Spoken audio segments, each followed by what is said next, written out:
Muchas disciplinas intrusas traspasan los límites de la escultura. Hoy se sienta con nosotros un escultor que reactualiza procedimientos siempre válidos de vaciado y modelado, con materiales tradicionales cuales son el bronce o la fibra de vidrio.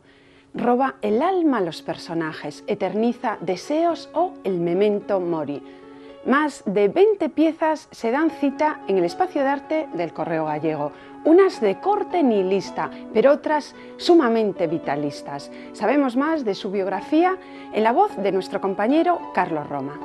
El orensano Ramón Conde, Ourense 1951, realizó estudios en la Universidad Laboral de Gijón y en la Facultad de Filosofía y Letras de Santiago. Vivió en Madrid, donde frecuentó fundiciones y talleres de diversos artistas. A partir de 1974 reside en Ourense para concentrarse en su trabajo. Sus creaciones pensadas, meditadas, escrupulosamente realizadas, lo proyectaron a nivel internacional con participación en exposiciones de distintas capitales europeas. En 1991 se instala en Estados Unidos, fichado por el rector de la Universidad de Houston Downtown como profesor invitado. Al año siguiente se instala en la ciudad mexicana de Monterrey. Regresa a Galicia, donde permanece desde entonces, no sin hacer continuos viajes al exterior. Son numerosas las exposiciones realizadas no solo en su tierra natal, sino en Madrid, Barcelona, Mallorca, Marbella, Murcia, Zaragoza, Aranjuez, Porto, Hannover, París y Londres, entre otras. Su obra pública se halla repartida en Galicia y más allá de sus fronteras. Son muy conocidos sus gordos, exhibidos tanto en importantes espacios artísticos como por las calles de las principales ciudades. Los Rederos de Vigo, la Lechera de Ourense, el fundador de Fonseca en Compostela, sus paternidades, el Arco de Triunfo de Lugo e infinidad de monumentos más le han consolidado entre los mejores escultores contemporáneos. Recientemente le aplaudimos al ser galardonado en los Premios Gallegos del Año que otorga el Grupo Correo Gallego. Bienvenido a Espacio de Arte, Ramón. Gracias. Que bueno, realmente casi te vemos como un compañero más, porque tus vínculos con este espacio, con el grupo periodístico Correo Gallego, son muy grandes, si no me equivoco. Sí, por supuesto, y además estoy encantado de ello, de que me recibáis como un compañero más. Con los brazos abiertos, ¿eh? Toda una gran exposición, más de 16 rostros se dan cita en el espacio de arte del Correo Gallego. Ahí vemos el éxtasis, el desasosiego, el desamor, la violencia, hasta el suicidio. Es una suerte de retrato de establishment del siglo XXI, Ramón. En un cierto sentido indirecto es posible. En realidad refleja, como casi siempre ocurre con las obras artísticas, diferentes estados de ánimo, pues de acuerdo a mi situación emocional en distintos momentos. Evidentemente, un artista es siempre un protagonista de su tiempo, uno más. Y de alguna manera sus vicisitudes, en grosso modo, reflejan las de su ambiente. Desde ese punto de vista, evidentemente, es un retrato del siglo XX-XXI. Es la primera vez que haces una exposición, bueno, monográfica, realmente sobre rostros y sobre caras humanas. Sí, en realidad quizá es la exposición más monográfica que llevo realizado. Quizá porque, bueno, hasta ahora las preocupaciones, lo que intentaba reflejar eran siempre, digamos, de más amplio calado, más dilatadas en el tiempo. Y en este caso fue una exposición monográfica que preparé exclusivamente para este espacio, con un espacio también con un lapsus de tiempo más o menos corto, y de alguna manera es como una especie de un alto en el camino, de reflexión sobre mi obra, y por eso tiene ese aire de unidad, ¿no? También vemos obra menor, o sea, obra pequeña, el pequeño formato, quizá el espacio acondicionado. Sí, indudablemente que condiciona. También es un poco de juego en un cierto sentido. Digamos, ese pequeño formato de la obra queda disimulado o queda anulado, digamos, entre comillas, ¿no?, por la altitud de los pedestales. Cuando percibes el ojo de la obra a la altura de tu mirada, de alguna manera percibes el mensaje que te quiere decir ese rostro y de alguna manera te olvidas del tamaño que tiene. Lo percibes como alguien real, ¿no? Y bueno, esos pedestales, me acuerdo de antiguos pedestales decimonónicos, ¿no? Que elevaban la pieza a la distancia. Ahora parece que comulgas porque realmente tus ojos, el espectador, están a la altura del que visita la exposición. Entonces casi parece uno más, ¿no?, de la gente que pasa por allí. Sí, sí, no, indudablemente. Ya te digo, es un efecto buscado, ¿no? Buscando los sentimientos, es algo que ya llevas indagando sobre ello muchísimos años. Me acuerdo de esas reflexiones sobre nuestro lugar en el mundo. Qué bien lo plasmaste en una gran exposición que hiciste en el área panorámica de Tui. Sí, siempre fue, digamos, el sustrato base de mi interés por el arte. O sea, esa especie de autoconocimiento, de reflejar determinadas pulsiones emocionales. Comentábamos antes de que de alguna manera el lenguaje artístico se configura en cierto sentido en la infancia. Yo creo que es puramente lógico y evidente. Tus primeras impresiones se forman en esa etapa, tu forma de ver el mundo, las influencias que puedes tener, positivas o negativas, de alguna manera te dan una idea del espacio en el que vives, ¿no? Y quizá muy en el fondo eso configura tu manera de ver a lo largo de la vida, ¿no? Y también la formación clásica, porque muchas piezas las podemos encuadrar en volúmenes geométricos, trapecios, formas redondas, formas cuadrados. Bueno, la formación clásica está ahí, aparte de otros referentes como Henry Moore, el organicismo, figuras prehistóricas en esos volúmenes. Sí, no, para mí está muy claro que mi obra es típica no solo de nuestra cultura, sino de un individuo que vive en un mundo como el nuestro. Sobre todo estos contrastes se me hacían muy patentes cuando estuve viajando fuera, ¿no? En concreto ahora pensaba en Estados Unidos, que es un punto de confluencia, sí, de muchísima gente de distintos lugares, etc. Aunque todos intentábamos hacer un lenguaje, digamos, homologado del siglo XX, evidentemente yo notaba que mi obra era de alguien europeo, evidentemente con cierta preocupación por las inquietudes intelectuales de nuestra sociedad, con un sustrato en el fondo, digamos que puede venir desde la época grecorromana. Marcaba un contraste muy marcado con gentes procedentes de Asia o de África, ¿no? O de América mismo. Incluso aquí, muchas veces cuando la gente se asocia y te llama el botero gallego, te gusta ese símil, porque yo creo que tu obra, fíjate, para mí semeja muchísimo más a la obra de Giotto que a la obra de Botero. ¿Te sientes identificado? No, la verdad que no. Yo pienso que hay, digamos, una justificación evidente hacia ese tipo de asociación.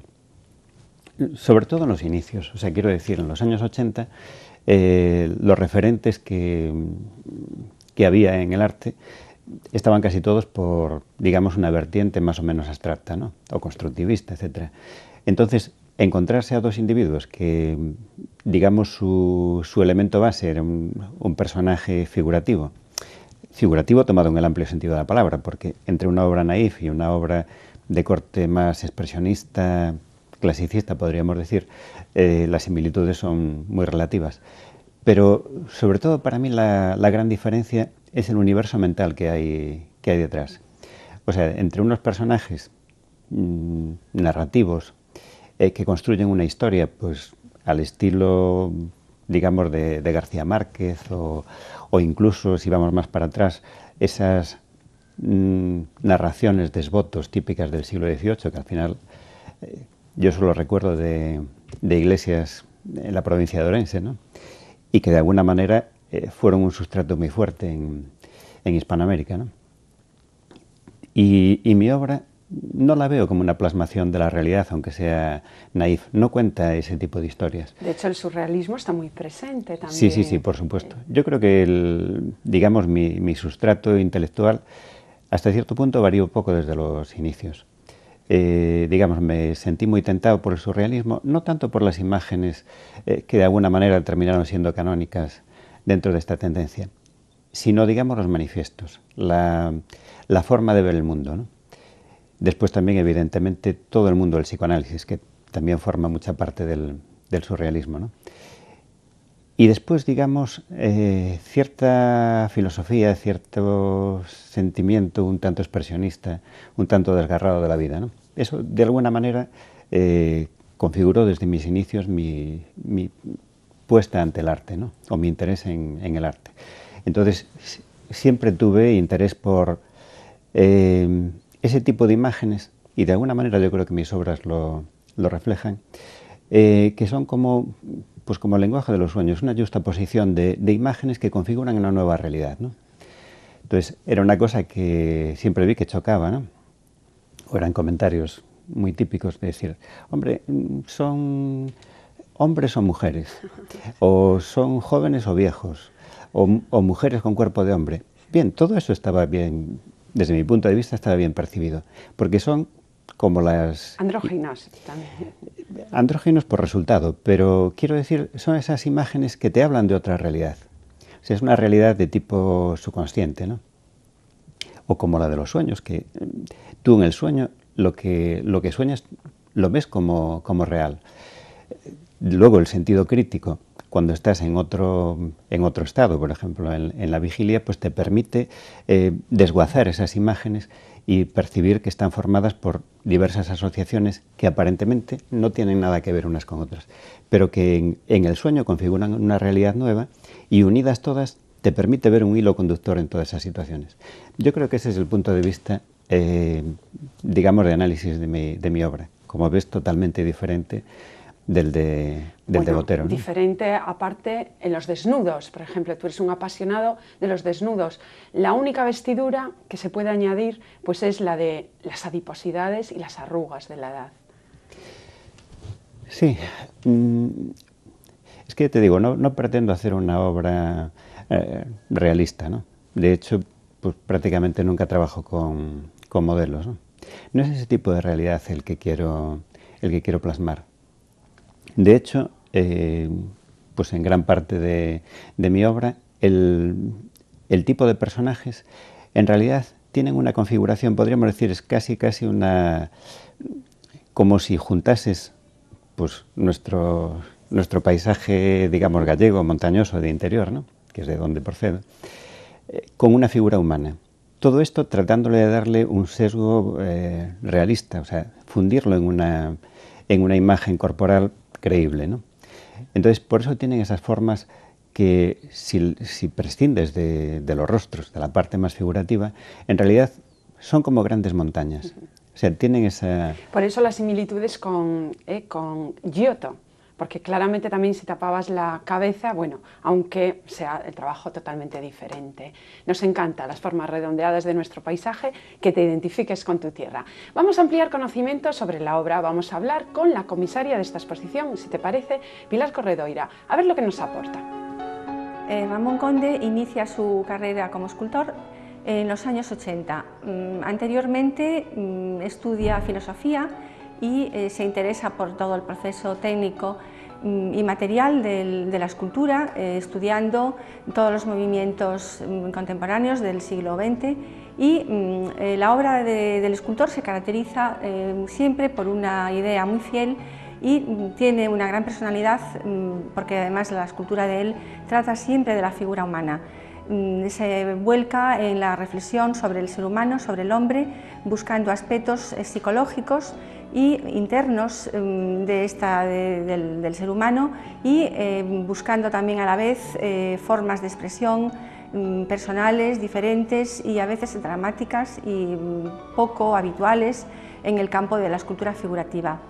Su trayectoria pues le ha llevado a trabajar y a exponer fuera de nuestro país, y de nuevo Ramón está aquí en Galicia ya afincado desde hace años, trabajando en lo suyo y buscando nuevas maneras, nuevas formas de entender, de expresar esa visión tan particular del ser humano. Bueno, agradecemos a Pilar el comentario, no sé si quieres añadir algo. bueno, me gusta lo que ha hablado. Realmente es que nos conocemos de hace tantos años que ya forma parte de alguna manera del discurso de la obra, ¿no? Sí, como tú formas parte de nuestro territorio, bueno, conocido por esas figuras de gordos, pero también por grandes monumentos como los Rederos de Vigo, la figura de Alonso III de Fonseca. Cuando vemos los santiagueses algún día a muchos guías explicar: Alonso III de Fonseca, se quedan con esa cantinela de el inventor del móvil, por esa pose. ¿Qué te parece este tipo de anécdotas aplicadas a tu obra? Bueno, yo creo que la obra pública, a diferencia digamos, de la que expones en salas, que de alguna manera, digamos, su destino final, pues es gente que comulga un poco con tu forma de ver las cosas, en fin, tiene querencia hacia tu obra, etcétera, etcétera. La obra pública, en realidad, yo por lo menos la enfoco mucho hacia lo que se pretende con esa representación. Por ejemplo, en este caso se trataba de ubicar la figura de Alonso de Fonseca en lo que había sido su lugar más emblemático, ¿no? En este caso la fundación de la Universidad de Santiago. Entonces lo que traté es de reflejarlo en sus últimos años, ya dejando un poco su faceta de hombre político, etcétera, entregado ya al estudio, con esa vocación, si tú quieres, un poco altruista de formar nuevas generaciones humanistas, etcétera, etcétera. Esa fue mi preocupación fundamental. Evidentemente lo haces, pues, en mi caso, con el dramatismo característico, etcétera, etcétera. Una vez que esa obra la colocas de alguna manera, bueno, forma parte de la cultura urbana o del mobiliario urbano, como lo queramos ver. Entonces, bueno, yo a partir de ese momento soy un espectador más. O sea, las anécdotas que empieza a vivir esa obra, lo que sugiere, etcétera, etcétera, pues bueno, me hará más gracia o menos, pero forma parte ya intrínseca de una obra que en cierto sentido no me pertenece.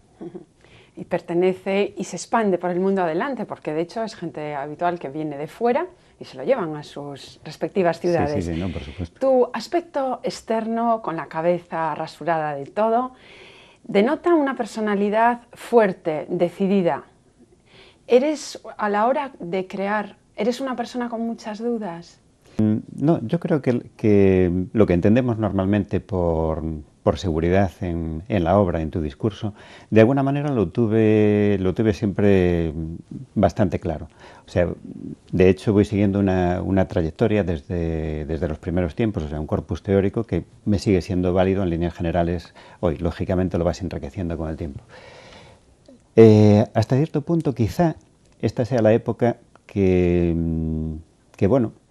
me planteo ciertas dudas, no en cuanto a la validez de esos postulados artísticos o de mi discurso, sino de los caminos, digamos, que están imponiendo al arte, porque... Pero nunca has seguido la línea, tú siempre has sido... No, lo que pasa es que siempre, vamos a ver, me da la impresión de que el arte debía responder más a los intereses comunes del ciudadano. Para mí es un hecho un tanto paradójico, ¿no?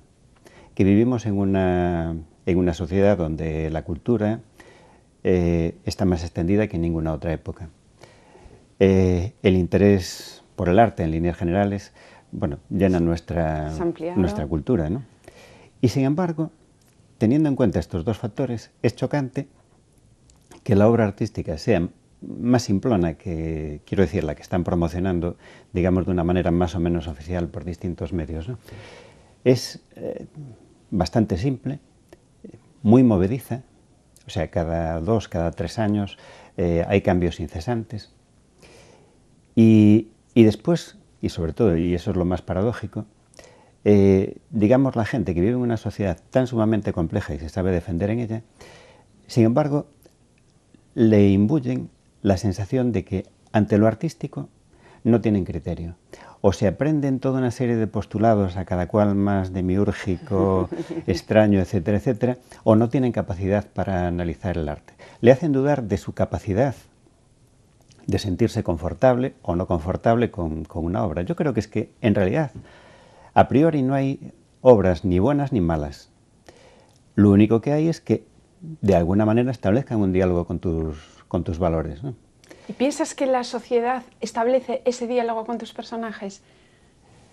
Pues ¿Y se identifica? Sí. Yo creo que sí, por una razón. Por lo menos, pues esto ocurre pues como con grandes obras de la literatura o de cualquier otra cosa. O sea, hay como una serie de pisos, de estamentos, de capas, donde con algunas logras dialogar y con otras se te escapan.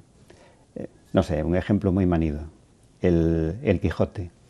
Pues leído, dependiendo por qué capa social y en qué época, pues era un libro de cuentos, de chistes, o es una obra de una profundidad filosófica extraordinaria. Bueno, pues toda esa gradación, toda esa profundidad de lecturas están ahí. O sea, tiene un lenguaje muy sencillo, pero luego tiene una gran profundidad. Es un poco lo que pretendo con mi obra. Digamos, a primera vista, bueno, es un lenguaje figurativo, entiendes perfectamente que una mano, una cabeza son lo que están ahí representados, pero bueno, después yo creo que tiene una lectura mucho más profunda que a veces se lee y a veces no. Sí. Y otra misión, ¿no?, que es la de sacudir conciencias, que es la obligación de toda obra artística, ¿o estoy equivocada? Bueno, yo esa labor, digamos, moralista no pretendo tenerla. Lo único que pretendo es reflejar mis emociones más profundas, cómo me configuró una determinada sociedad en un momento dado, o sea, en mi infancia, ¿no? Y que de alguna manera, pues, la gente que vive situaciones similares o está en sociedades similares, pues se identifique con esa manera de ver. Hablas mucho de la infancia y has mencionado en algún momento la relación con tu padre. ¿Hay mucho de autobiográfico en toda tu obra? Sí, yo creo que sí. Me da la impresión, no sé si bueno, evidentemente no todas las obras, pero por lo menos las obras que a mí me interesan, de cualquier ámbito, sea literario, sea pictórico, sea cinematográfico, etcétera, etcétera. Para mí lo que tiene mucho más interés es cuando el autor narra esa manera de ver mucho más intuitiva, mucho más de afectos, mucho más de emociones, más que de razón. La razón yo creo que es muy cambiante, depende muchísimo de la cultura, de determinados tipos de vicisitudes. A veces no es fácil entroncar esos dos lenguajes, o sea, quiero decir, de dos personas. Y sin embargo, el lenguaje de las emociones es mucho más universal. Saltan más las culturas. Y las emociones ahí las vemos todas, el éxtasis, pero también la soledad. ¿Cuánta soledad hay en el siglo XXI? A pesar de cuánta comunicación. Sí, quizá porque estamos en una época donde la competitividad es máxima y donde el culto a la individualidad está más extendido probablemente que en ninguna otra época, ¿no? De alguna manera, como evolución cultural, siempre partimos de grupos, de tribus. De alguna manera ahora intenta hacerse también en algunos sectores, pero digamos el canto a la individualidad y la competitividad máxima sea de las épocas que más lo acusan, ¿no? Repasando tu larguísima trayectoria, nuestro compañero Nacho Santás, que se ha esmerado en buscar imágenes de aquí y más allá, en este gran repaso vemos tus inicios de la obra, una obra en la que incorporabas el color. ¿Cómo ha evolucionado a lo largo de tantos años? Es curioso, lo que fueron mis inicios, de alguna manera, bueno, había una figura un poco directriz, que quizás yo no lo veía en aquel momento, pero bueno, viendo las imágenes ahora es como muy evidente, que era Arturo Baltar. Es un artista, quizá no muy conocido fuera de Orense, pero que, digamos, tuvo un gran impacto, que hablo en los años 70. Y por todos, aquí en Galicia, yo creo que sí, su figura. Sí. Sí, para mí es es una pena que no sea un artista mucho más potenciado, más reconocido, porque tiene una poética para mí extraordinaria. Quizá de un mundo que ya desapareció, un mundo que hoy no nos sentimos reflejados en él, a no ser que sea pues en la añoranza, ¿no? Pero, digamos, incluso partiendo de esa época y de esos intereses surrealistas que te comentaba, ¿no? Hay siempre un análisis de la figura humana, un análisis, o sea, un plasmar en esa representación humana un determinado estado de ánimo, ¿no? Bueno, pues de alguna manera, evidentemente cada vez enriqueciéndolo más, al fin y al cabo la experiencia de los años, pues, en fin, te van haciendo matizar muchas cosas, pero sigue siendo la directriz de mi obra. Nunca me interesé por otro tipo de... Y ni te interesarías. Ahora imagínate un titular ahí. Ramón Conde analiza la naturaleza animal. No como, o sea, todos somos animales racionales, sí, pero le terminaría la animalística. Le terminaría dando un sesgo humano. O sea, terminaría poniendo determinadas emociones típicas nuestras en ese formato. Bueno, Ramón, estás muy encerrado, muy enzarzado en un gran proyecto para Pontevedra. No sé si puedes adelantar algo. Sí. Bueno, es como los proyectos públicos que te comentaba. Más que tratar de... Vamos a ver si me explico mejor. Para mí tengo dos maneras de enfocar el hecho artístico. Uno, esta investigación introspectiva, etcétera, que marca el 99% de mi obra. Pero cuando, digamos, percibo o me piden una necesidad, digamos, ciudadana, para mí ya no es tan importante poner mi investigación, mi propio lenguaje de ese momento, sino que, digamos, lo fundamental es plasmar esa anécdota o plasmar esa idea que se quiere reflejar o que de alguna manera, digamos, esa plaza representa. Puede ser un personaje histórico, puede ser pues incluso un comerciante, sí, la vendedora de pimientos, exactamente. Un trovador, pienso en Macías el Enamorado. Sí, lo que trato, evidentemente, es de ponerle un poco mi mundo, sería imposible no hacerlo, pero que esa anécdota quede claramente plasmada. Pues el ejemplo quizá más representativo sería los Herederos de Vigo. O sea, evidentemente, nadie puede dudar que son unos marineros que están arrastrando una determinada... Y refleja el dicho aquel, ¿no?, de que Vigo trabaja, caramba si trabaja. También es cierto. Pero no cabe duda de que eso es una parte de la obra, no la definiría por completo.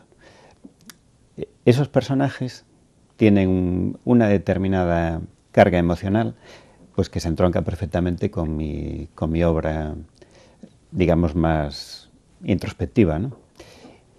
Bueno, pues en el caso que me preguntabas, el de Pontevedra, ocurre lo mismo. La anécdota es digamos, el personaje que le llaman fiel contraste, que es un tipo de, digamos, bueno, no sé qué tipo de autoridad tendría, pero lo que tenía era toda una serie de pesas, digamos, homologadas, ¿no?, donde tú podías contrastar, digamos, lo que te habían dicho que pesaba una determinada mercancía con la realidad, para saber si te habían timado o no, ¿no? Bueno, pues yo en vez de, digamos, en todo ese elenco de tiempo, desde el siglo XVI hasta prácticamente los principios del siglo XX, había multitud de posibilidades de elegir vestuario, de elegir ambientación, etcétera, etcétera. Yo traté de sintetizarlo en 4 personajes. Uno solo es, digamos, de bulto redondo, es real, ¿no? Y los otros son como sombras. O sea, son una serie de personajes, de siluetas de personajes recortados en chapa que ambientan a este personaje principal. Es un poco el efecto, o sea, busco un poco el efecto como cuando con una cámara enfocas a un personaje y los otros están como desdibujados, ¿no? Pero le robas el alma a ese personaje, digamos. Y después también, en cuanto a su vestimenta, para hacerlo un poco atemporal, pues un poco como el caso de los Herederos, la vestimenta es mínima, no representa ninguna época concreta. Los figurantes sí, pero este personaje no. Y bueno, pretendo dotarlo de una fuerza, de una presencia, pues que de alguna manera indique esa sensación de autoridad o de líder incontestable, ¿no? Y como has dicho tú, bueno, Ramón, porque nos queda mucho tiempo, la presencia de la vestimenta mínima, porque a nosotros nos gusta tu verdad y tus personajes, que siempre son desnudos, van desnudos, sin ropa. Muchísimas gracias, Ramón, por haber estado con nosotros, bueno, aquí en tu casa. Muchas gracias a vosotros. Ahondando en las emociones, descubre arquetipos sociales y la complejidad de una sociedad plural, amplia, ilustrada y que tiene mucho que decir. Lleva años Ramón Conde reflexionando sobre la condición humana y sobre nuestro papel en el mundo. La cita es el espacio de arte del Correo Gallego. Apúntenla. Seguimos hablando de arte la próxima semana. Hasta entonces nos vemos. Muchísimas gracias por seguirnos.